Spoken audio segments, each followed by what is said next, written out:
is the first Saturday in May. We are looking at the Kentucky Derby. A big one.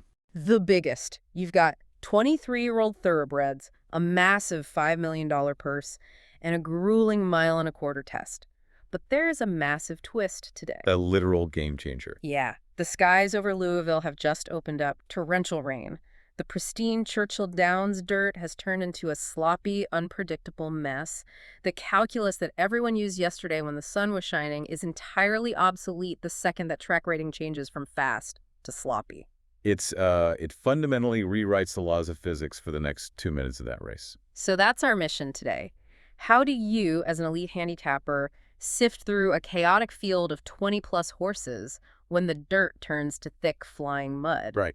We're going to cut through the noise, bypass the superficial narratives, and try to find the winner by completely shifting how we evaluate raw talent versus environmental conditions. And to do that, we are looking at two really vital tools today. Right. Let's talk about the sources we're using. So first, we have this dense, honestly intimidating stack of raw quantitative path performance data. Tons of numbers. Oh yeah, we're talking Brisnet speed figures, prime power ratings, pace numbers, pedigree stats, trainer percentages. The works. And the second tool? The second, and I would argue most importantly for this specific weather scenario, we are utilizing an exclusive, hyper-focused analytical document, the Racing Form Report. The Racing Form Report. Got it. Yeah, this report is basically the ultimate blueprint for this exact sloppy track dynamic. Okay, let's unpack this, because if you're looking at a sloppy track right now, your first instinct is probably to think, well, mud just means total randomness. But we're going to show you why it's actually a highly predictable puzzle. Most people think it's chaos, but... Well, randomness implies a lack of order. What the slop does isn't remove order, it just institutes a new, much harsher set of physical rules. So the environment dictates the biomechanics. Precisely. And if you understand the physics of those new rules, the chaos becomes entirely readable. Let's get right into the physics of it then. When casual bettors see mud, they usually expect, like, one of two extremes, right? Usually. Either it's a suicidal speed duel on the front end where horses just run themselves into the ground trying to stay out of the mud. Because they hate the kickback, right? Right. Or the other extreme is a deep, closer collapse where the front runners all just stop as if they hit a brick wall and a horse comes from dead last to win. But according to the Racing Form Report, both of those theories are essentially myths in this specific setup. Really? Both of them? Yeah. The predictive models in the report reject them entirely. Instead, what happens is a phenomenon it calls tactical compression. Tactical compression. Okay, break that down for me. What does that actually look like on the track? To understand tactical compression, you have to visualize the sheer kinetic energy out there. You have 20 1,200-pound animals running at 35 miles an hour on saturated dirt. Which is terrifying just to picture. It is. And we have to talk about kickback. When a horse is running on a dry, fast track, the dirt is relatively loose and sandy. It kicks up, sure, but it dissipates pretty quickly in the air. But when it rains? When it rains, especially at a track like Churchill Downs, the whole composition of the track changes. The water mixes with the clay and sand base to create this heavy, viscous material. Like wet cement almost? Exactly. So now those hooves are acting like excavators. They are carving out massive wet chunks of heavy dirt and launching them directly backward at high velocity. That is the kickback. Right into the faces of the horses behind them. Yes. Imagine like taking a handful of wet potter's clay and just throwing it at someone's face while they're running full speed on a treadmill. Oh, man. That is what the horses in the second and third flights are experiencing every fraction of a second. It's blinding. It's physically painful. It stings their eyes, it fills their nostrils, and it literally coats their lungs. Okay, I want to push back on the human element of this, though, because, I mean, jockeys wear those goggles, right? The ones with the multiple tear-offs. Yeah, they usually stack them. So can't they just manage their way through it? Like, they're professionals. They know it's going to be muddy. I mean, the jockeys can pull tear-offs, yes. A jockey might go through 5, 6, maybe even 7 pairs of those thin plastic lenses during a 1.25-mile race. That's a lot of plastic. It is. Yeah. But pulling a tear-off takes a hand off the reins, which, slightly alters the horse's balance in a crucial moment. Yeah. And more importantly, the horse doesn't have goggles. Right. Obviously. The horse is the one taking the absolute brunt of the physical punishment. And psychologically, we have to remember, horses are prey animals. So they get spooked. Their instinct, when faced with a blinding storm of debris, isn't to push through it heroically. It's to flinch, Hmm. to hesitate. They naturally want to back off. They simply do not want to run up into that solid wall of flying mud. So what does this all mean for the shape of the race? If I'm driving on a highway in a torrential downpour right behind a massive semi-truck, I can't see a thing. The spray from the tires is completely blinding. I'm not going to hit the gas and tailgate the truck. Human preservation kicks in. I'm hitting the brakes, right? I'm backing off to get some clarity. Is that what's happening to the horses? Like, especially the ones stuck on the inside rail? That is a perfect biomechanical equivalent. Because the horses back off slightly to avoid the worst of the spray, the field does not string out into a long single-file line like it would on a dry day. Right. On a dry day, they stretch way out. Yeah, you might have 20 lengths from first to last on a fast track. But in the slop, the middle of the pack bunches up. They're collectively seeking shelter, looking for these tiny pockets of clean air, but they get stacked incredibly tightly together. So that's the compression? Yes, that is the tactical compression the racing form report outlines. The early pace might be honest, but the bulk of the field stays relatively compact. They're moving as one large, really uncomfortable unit. Which means the way the race finishes is totally altered. Entirely. As they turn for home, you get what the racing form report refers to as a controlled expansion, rather than a complete meltdown of the leaders. Controlled expansion, meaning what exactly? Meaning the front runners are definitely tired from running through the heavy mud, but the horses directly behind them. They haven't been resting or saving energy. Because they've been fighting the mud. Exactly. They've been expending massive amounts of physical and mental energy just fighting the kickback and the claustrophobia of being stuck in that compressed pack. Right. So when the lanes finally open up in the stretch, nobody has the explosive burst left to mount a massive sweeping rally. It basically turns into a slow-motion finish. Wow. Okay, so the racing form report actually distills this entire chaotic physical reality into a very simple, elegant equation. It explicitly states slop equals position plus clean air. That's the golden rule. It seems like this race setup fundamentally favors outside stalking runners who have clean lanes, and it aggressively punishes rail horses and deep closers who just get buried in the kickback. So the mantra here is basically, trip is greater than talent. Trip is greater than talent. And let me tell you, that is a very hard pill to swallow for the betting public. Why is that? Because people spend months watching these prep races, right? They marvel at raw speed figures, they analyze these beautiful graded stakes victories, and they fall in love with brilliant horses. Right. They see a superstar and want to bet on the superstar. Exactly. But when the track is sloppy, innate cardiovascular capacity and raw speed become secondary. How a horse travels, their geometry relative to the rest of the field, matters infinitely more. Okay, so if trip is greater than talent today, then we have to do probably the hardest thing in handicapping. We have to look at horses whose immense talent is going to be completely neutralized by their post positions and their running styles. And we have to have the discipline to throw them out. Yes. Throw them out. Which brings us to the horses the data categorizes as structural fades. Fading the favorites. And there's no bigger, more controversial fade in this entire analysis than the horse drawing the absolute worst possible spot for a sloppy track. You're talking about Renegade. Renegade. Yeah. Breaking from post position 1. The rail. Okay, if you're looking at this past performance data right now, your eyes are immediately drawn to Renegade. I mean, if you ignore the weather, this horse looks like an absolute monster. Oh, a total freak on a dry track. Right. He ranks second overall in the field in prime power at 146.4. He has won over $1 million in his career. He just won the Grade 1 Arkansas Derby going 1 1/8 miles with a massive 97 Brisnet speed figure. His resume is flawless. And he has a run style designated as S1, meaning he's a stalker who sits just off the pace. But the racing form report unequivocally lists him as a structural fade. Why? Just because of the rail draw. It's the rail draw combined with his specific profile. It's the perfect storm of negative variables. First, look at his past performances. How many times has he actually raced on an off-track? Let me check the sheet. 0. 0. His off-track earnings are $0. Now, his pedigree isn't terrible for it. His sire, Into Mischief, gets 18% mud winners, and his dam sire is Curlin, who is legendary and also throws 18% mud winners. That sounds pretty good genetically, though. It is, but pedigree is potential. It is not proven experience. Okay, here's where it gets really interesting, and I want to play devil's advocate here. We're talking about human psychology dictating the betting markets. Bettors aren't just betting the horse, they are betting the connections. The human element. Right. Renegade's jockey is Erod Ortiz Jr.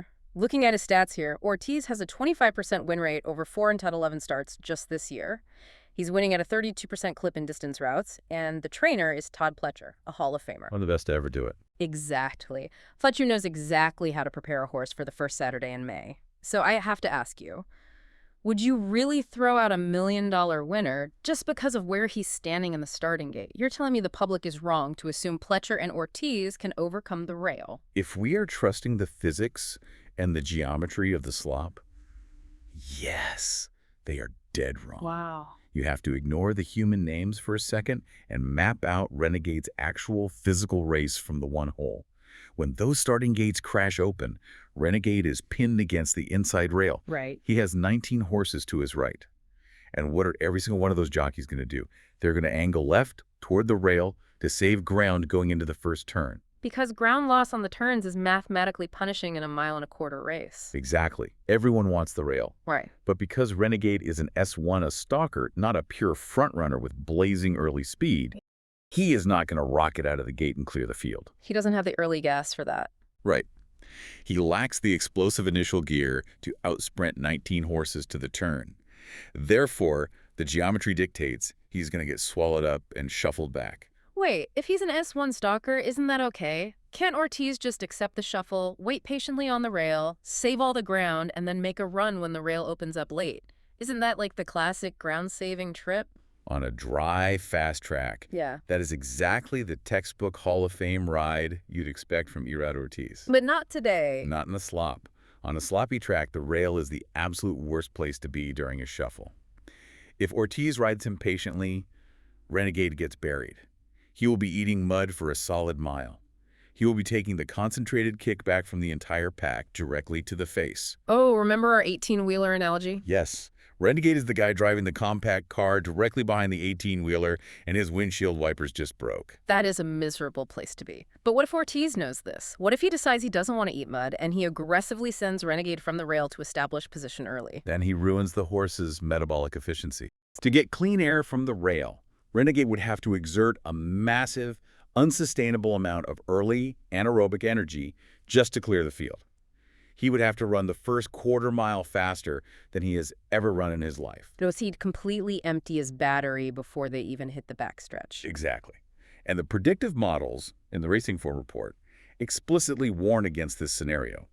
The report says, and I quote, "Don't bet the horse fighting the race." Don't bet the horse fighting the race. That's a great line. It's the absolute truth. Renegade will spend the entire 1.25 miles fighting the geometry of the field and the physical reality of the saturated track. Whether he sits back and eats mud or sprints and burns out, he cannot win.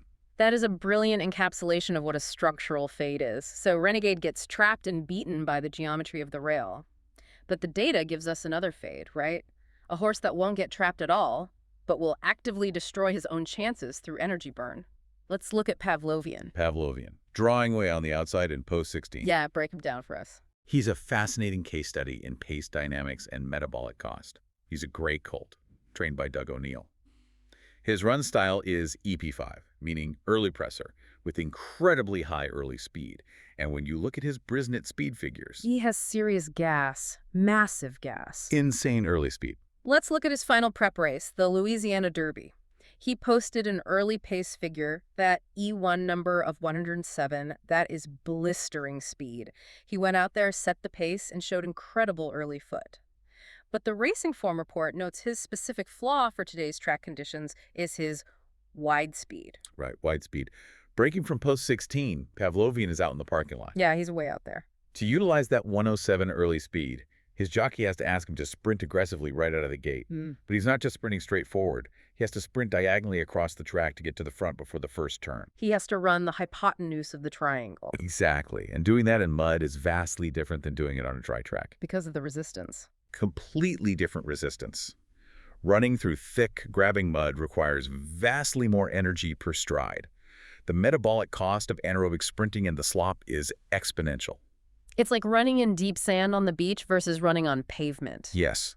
Exerting that much energy while running wide, fighting the viscosity of the track, is a massive, irreversible burn of his energy reserves. The report notes that Pavlovian is going to force the early tempo, but because he has to do it from so far out, he's going to completely empty his tank. So he's setting up the race for someone else. As the report concludes, he will shape the race, but he ultimately won't finish it. He's a pace casualty doing the dirty work for the stalkers. Okay, so if the pure frontrunners like Pavlovian are going to burn out because of the metabolic cost of the mud, and the inside rail horses like Renegade are trapped and eating kickback, I mean, human nature says you bet the horse sitting dead last. That's what a lot of casual bettors will do, yeah. Yeah, just wait for everyone else to collapse, save your energy, avoid the early fight, and sweep by them all at the end. But the data outright rejects that too. In fact, it calls those deep closers anchors. This is where we really have to unpack why deep closers drown in the mud. The Racing Form report identifies closers as anchors, meaning horses with extremely limited wind value in the slop. It specifically names two prominent horses in this category: Full Effort drawing post 20 and Golden Tempo drawing post 19. Let's start by analyzing Full Effort because his numbers are incredibly deceptive if you don't know the context. Highly deceptive. He has flashy numbers. He's trained by Brad Cox, ridden by Tyler Gaffalione. He boasts a prime power of 146.2, which is fourth highest in the field. And prime power factors in pace, speed, class, and pedigree into one composite number, so being fourth is serious. It's a huge metric. And he just won the Grade 3 Jeff Ruby Stakes with a 99 Brisnet speed figure. To the casual eye, he looks like a major contender to win the whole thing. But you have to look at the surface of that 99 speed figure. The Jeff Ruby Stakes is run at Turfway Park. And Turfway Park does not have a dirt track. They have a synthetic track, right? All weather. Right. It's called tapeta, which is a highly engineered mixture of silica sand, wax, and rubber fibers spread over a porous asphalt base. Which changes everything biomechanically. Completely. If you look at Fullerford's career stats, he has 0 starts on off-track dirt. His entire success this year has come on synthetic surfaces. And synthetic tracks don't produce kickback, do they? No, they don't. Yeah. And they don't turn into thick, grabbing mud when it rains. The water just drains right through the porous base. Running on a synthetic surface is honestly like running on a modern Olympic track. The surface has bounce. It returns energy to the horse's legs with every stride. Oh, wow. And deep, sloppy mud. Deep mud doesn't give any energy back. It absorbs it entirely. It breaks away under their feet. You are asking a horse accustomed to the trampoline-like bounce of a pristine synthetic track to suddenly run through a plowed, saturated field while having wet clay thrown in his eyes. That's a brutal transition. Fullerford is an Esquiro closer who has never tasted mud. He is structurally incapable of winning this race. Wow. Okay, so Fullerford is a fade based on surface transition and a total lack of experience. But what about Golden Tempo? This one genuinely breaks my heart a little bit. Golden Tempo in post 19. Yeah, trained by Cherie DeVaux with Jose Ortiz aboard. He ran a very willing third in the Louisiana Derby with a 100 speed figure on real dirt. And if you want to talk about pedigree, my goodness. His pedigree absolutely screams mud capability. It does. He is sired by Curlin, whose progeny win at an 18% clip in the mud from nearly 2,000 starts. Huge sample size. Huge. His dam sire is Bernardini, another spectacular mud influence hitting at 17%. He is genetically engineered to swim through this stuff. So wait, let's look at this logically. If Golden Tempo is literally bred for the mud, why does the report say he has limited wind value and classify him as an anchor? Is it purely because he's a closer? It is purely because he is an S0, a deep closer, and we have to connect his running style to the geometry of the tactical compression we discussed earlier. Okay, let's map it out. Let's visualize his trip. Yeah. He breaks from post 19. His run style dictates that he drops to the very back of the pack to save ground and let the speed go. So he's sitting in a 15th or 16th place down the backstretch, well out of the initial blinding wave of kickback. So far, that sounds like a perfect ground-saving trip for a closer. It is, until they hit the far turn.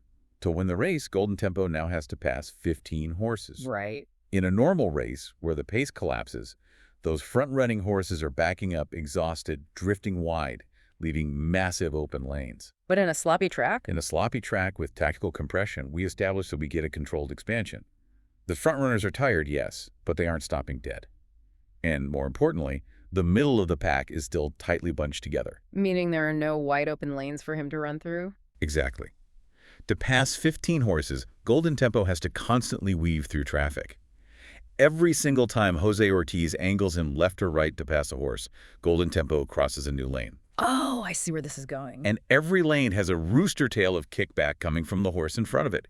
He gets hit in the face with a new stream of blinding, wet mud with every single lane change. He has to run through dozens of individual spray zones. Even with his elite mud pedigree, that's just too much to overcome. Way too much. The physical toll of weaving, breaking stride, and taking that much mud to the face while trying to accelerate, it's immense. That makes perfect sense. And the report explicitly says these anchor horses are more useful underneath than on top. For anyone architecting their wagers, that means you can use horses like Golden Tempo and Full Effort for second or third place in your exotic bets, like your exactas and trifectas, because they will inevitably pass some deeply exhausted horses in the final furlong. Right, they'll pick up the pieces. But you absolutely do not bet them to win, because they will never have the clean, unimpeded trip required to actually catch the leaders. Precisely. They lack the tactical speed to establish a winning position early, and the traffic of the slop prevents them from making a sustained, uninterrupted run late. Okay, let's reset the board here, because we are eliminating massive chunks of the field based on physics and geometry. We've eliminated the inside rail horses like Renegade because they get trapped and eat kickback. Done. We've eliminated the wide burners like Pavlovian because they burn too much metabolic energy sprinting through the muck. Tarazo. And we've eliminated the deep closers like Golden Tempo because they have to swim through too much traffic. So who actually fits this highly specific geometric puzzle? The data points us toward a very specific profile: the A-tier stalkers. The Racing Form report highlights two major A-tier threats that perfectly fit the required profile of speed, width, and adaptability. We're looking at Further Ado, breaking from post 18, and Dan and Bourbon, breaking from post 7. Let's start with the known commodity, the American powerhouse, Further Ado. The data on Further Ado is just staggering. Trained by Brad Cox, ridden by John Velazquez, he is ranked #1 in the entire field in prime power at 150.3. A beast. He has earned over $1.1 million. He just posted the highest last race speed figure in the entire field, a massive 105, when he won the Grade 1 Bluegrass Stakes at Keeneland. He has a P6 run style, which means he's a presser with very strong early tactical speed. He is the definition of consistent, high-level American dirt excellence. But what the Racing Form report really loves about him for this specific sloppy scenario is that he has elite speed plus stalker tendencies. And most importantly, the report explicitly notes he handles wide trips. Right, he drew post 18. On a dry track, everyone complains about post 18 because of the ground loss around the turns. Oh, on a fast track, 18 can be brutal. You are running further than everyone to your inside. But remember our formula: slop equals position plus clean air. So the wide trip is actually an advantage today. The penalty for ground loss in the mud is often less than the penalty for eating kickback on the rail. From post 18, John Velazquez doesn't have to rush Further Ado. Velazquez is a master of pace. He can let Further Ado use his natural P6-foot tactical speed to establish a position in the second flight. Sitting maybe 5th or 6th, but crucially, he will be on the outside of the main pack. He will be running in completely clean air. Exactly. No mud in his face. He avoids the psychological trauma of the kickback entirely.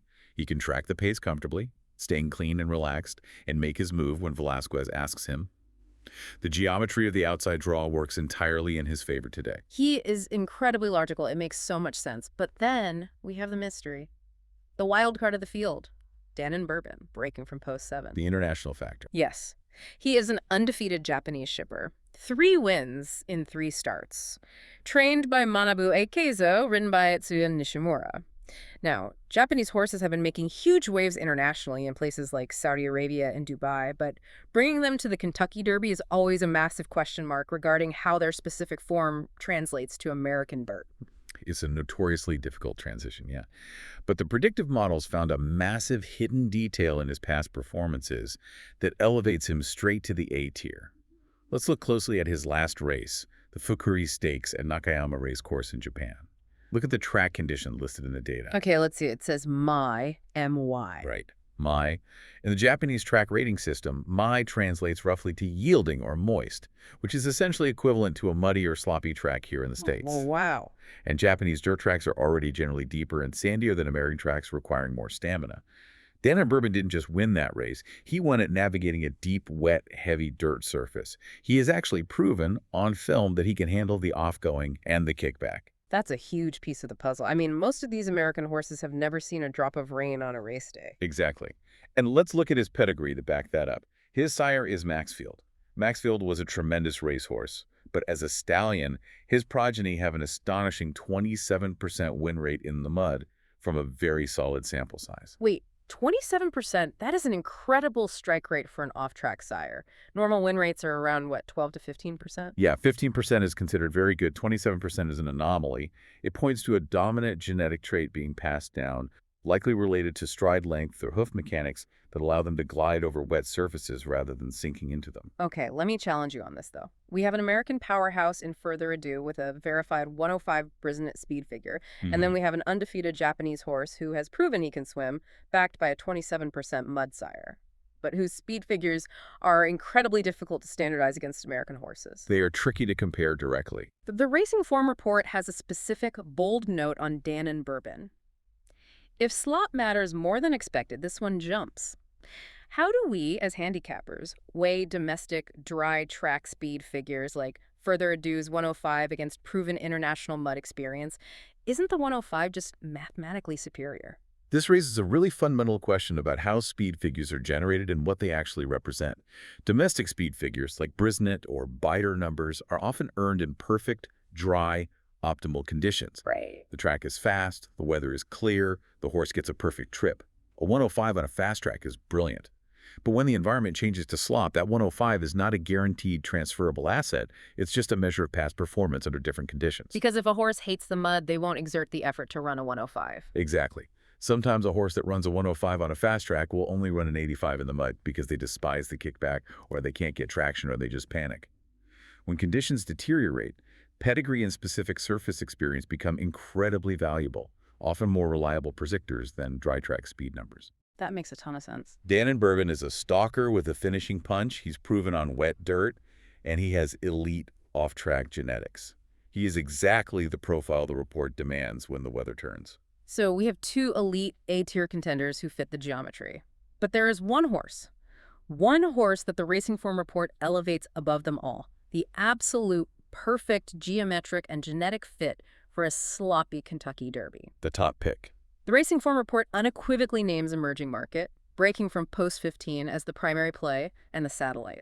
He is their absolute top pick to win the race. Let's dissect the raw cast performances to see why the data loves him so much. Yeah. Emerging Market is owned by Clarovich Stables, trained by the phenomenal Chad Brown, and ridden by Flavian Pratt. An incredible team. The data specifically notes that Pratt is a hot jockey right now, with 9 wins in his last 25 starts over the past week, meaning he is riding with supreme confidence. Emerging Market is undefeated, 2 for 2 in his career. And look at his last race. He won the Grade 2 Louisiana Derby going 1 mile and 3/16. He posted a 102 Brisnet speed figure. He didn't just run fast. He beat our anchor, Golden Tempo, and our wide speed burner, Pavlovian, in that exact race.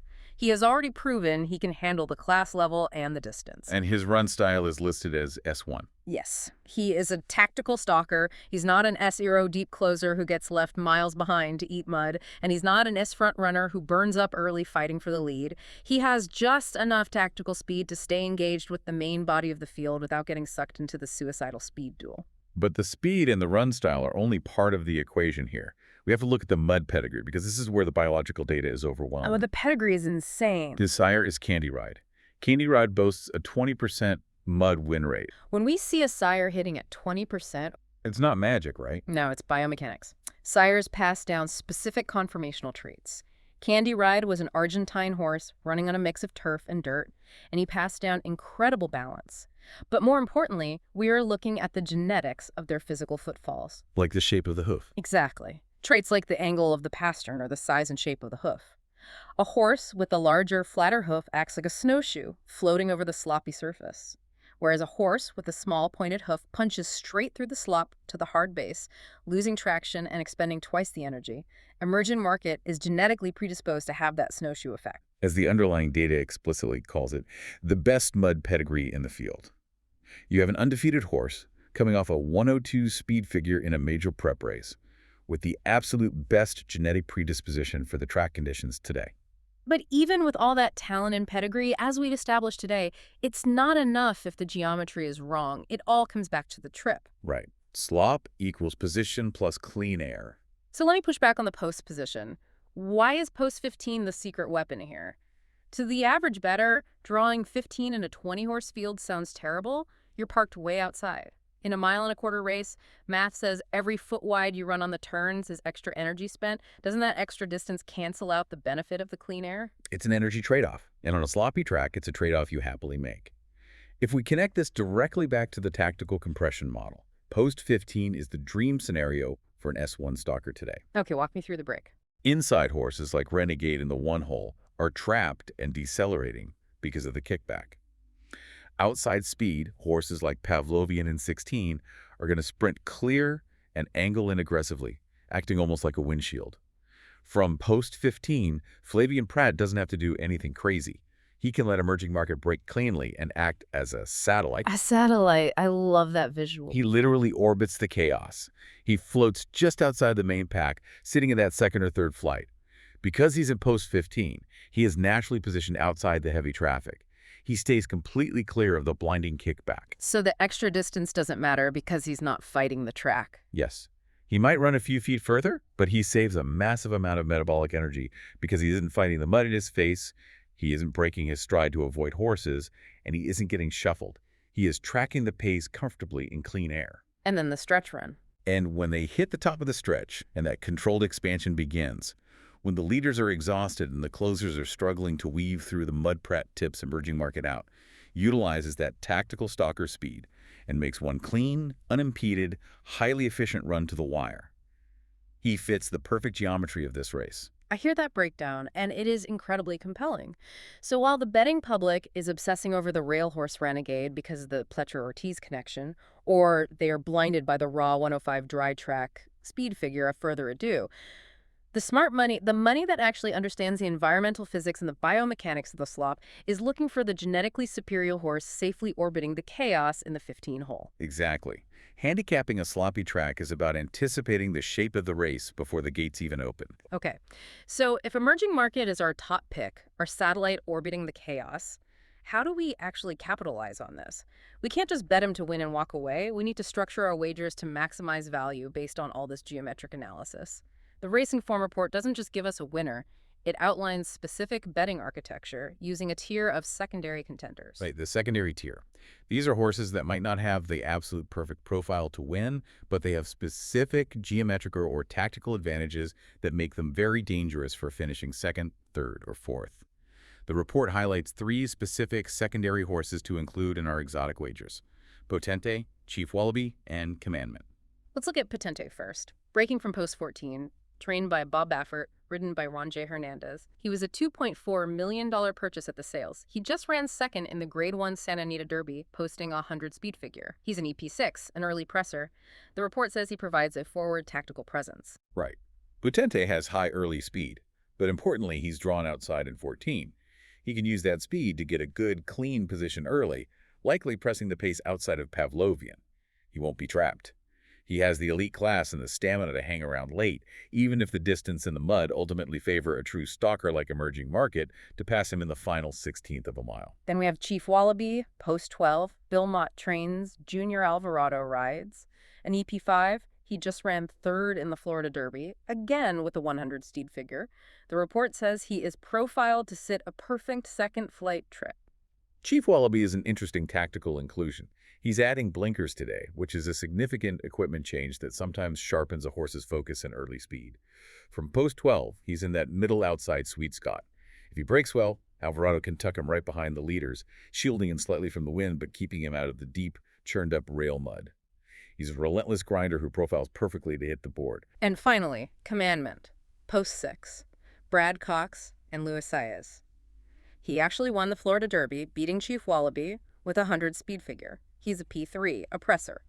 But the report has a very specific, capitalized caveat for him.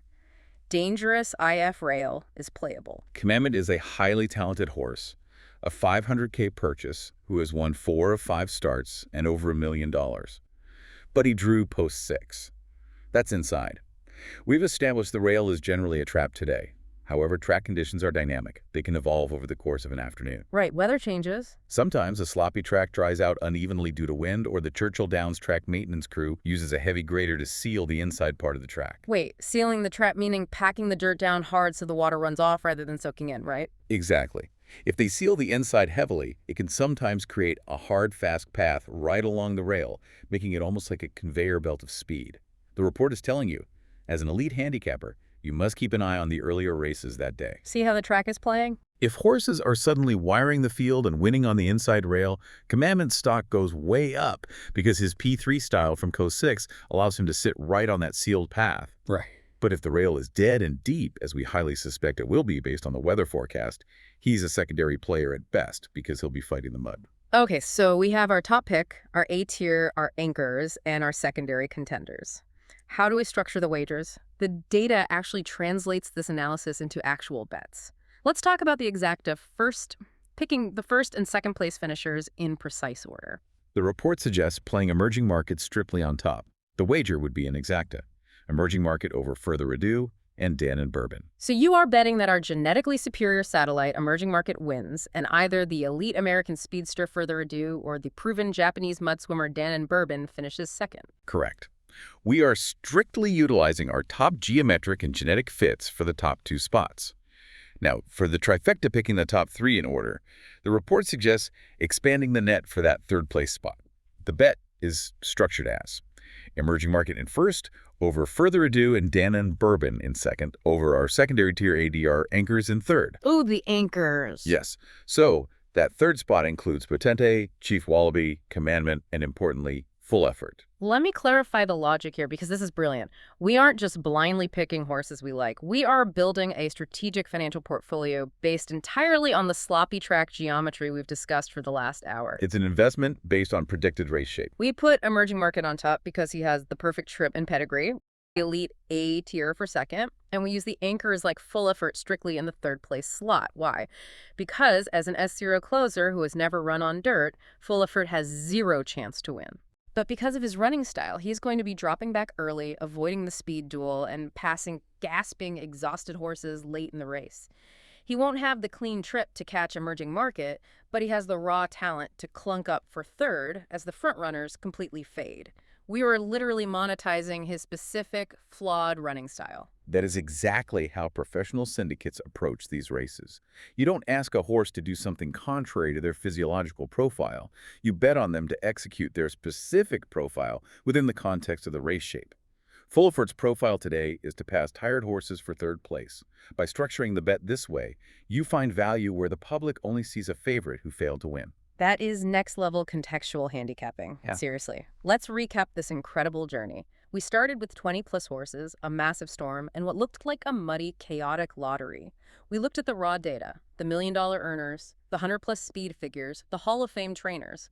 But by utilizing the Racing Form report, we completely changed our lens. We realized that in the slop, trip is greater than talent. We identified the physics of tactical compression and kickback that define these extreme conditions. We faded the rail, throwing out the public favorite Renegade because he'll be fighting the geometry of the race from the one hole.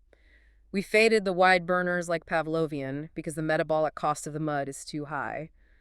We relegated the deep closers like Golden Tempo to the bottom of our tickets because they drown in the traffic of the compressed pack. And through a rigorous process of elimination, biomechanical analysis, and geometric modeling, We found the perfect outer orbit stalker in emerging market.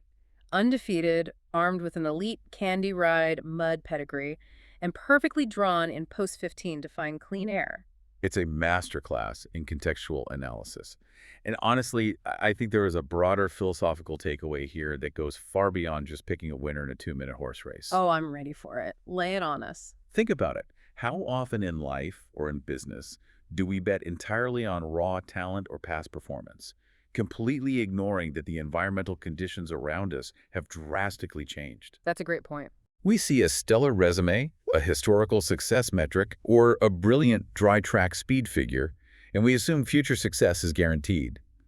But when the track turns messy, whether that's an unexpected market shift in your career, a sudden crisis in a project, or a literal thunderstorm on Derby Day, The winner isn't always the one who is innately the fastest on a sunny day. No, it's not. The winner is the one who understands the new geometry of the situation, the one who has the adaptability to find clean air, avoid the heavy traffic, and stay out of the mud.